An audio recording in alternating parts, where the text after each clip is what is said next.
రాజుగారి ఏనుగుకి ఒక భిక్షువుకి ఉన్న నిగ్రహానికి మధ్య ఉన్న పోలిక గురించి ఈరోజు క్లుప్తంగా చూద్దాం. ఈ కథ అంగుత్తర నికాయ అనే ఒక పాత బౌద్ధ గ్రంథంలోనిది. ఇక్కడ బుద్ధుడు ఒక చాలా ఆసక్తికరమైన పోలికను వాడారన్నమాట. ఒక యుద్ధ ఏనుగు ధైర్యాన్ని ఒక భిక్షువు యొక్క మానసిక క్రమశిక్షణతో పోల్చారు. వినడానికి వింతగా ఉంది కదా. అసలు విషయమేంటో చూద్దాం.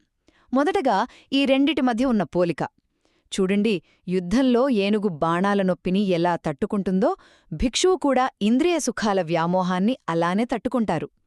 యుద్ధభేరీలు మోగుతున్నా ఏనుగు ఎలాగైతే చలించదో అలాగే భిక్షువు కూడా పొగడ్తలకు విమర్శలకు లొంగిపోరు. అదీ సంగతి. ఇక రెండవది ఈ రెండిటి నిబ్బరంలో ఉన్న తేడా. ఏనుగు చూపించే ధైర్యం అది భయాన్ని నొప్పిని ఎదుర్కోవడానికి.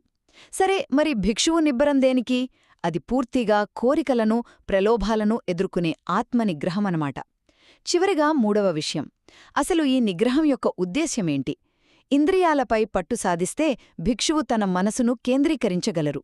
అప్పుడు అలాంటి క్రమశిక్షణ ఉన్న భిక్షువు ప్రపంచానికి ఒక పుణ్యక్షేత్రం లాంటివాడు. అంటే మంచి సారవంతమైన నేల మంచి పంటను ఇచ్చినట్టు వాళ్లు తమ ప్రశాంతతతో ఇతరులకు స్ఫూర్తినిస్తారన్నమాట. ఒక్క మాటలో చెప్పాలంటే నిజమైన బలం బయటి సవాళ్లను తట్టుకోవడంలో మాత్రమే కాదు, మన లోపలి కోరికలను గెలవడంలో కూడా ఉంది.